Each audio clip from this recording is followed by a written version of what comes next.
In this video, I'm going to show you how to activate your Airtel SIM card. So the first thing you want to do is unlock your mobile phone and open the dialer.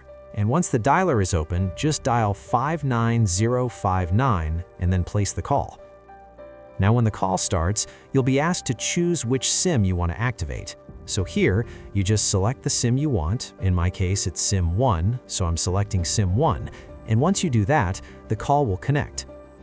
Now after the call connects, the next thing you want to do is choose your preferred language. So just listen to the options and press 2 to select your language. And once that's done, you'll be asked to enter the 5-digit OTP that you received on your phone. So just type in the OTP exactly as you got it. Now once you enter the OTP correctly, your Airtel SIM activation process will start. And usually your SIM card will be activated within 15 minutes, so you just have to wait a bit. And after that, your SIM will start working normally. And that's it. Your Airtel SIM card is now activated. If this helps you out, please subscribe. It really helps me out as well. Thanks for watching, and I'll see you in the next one.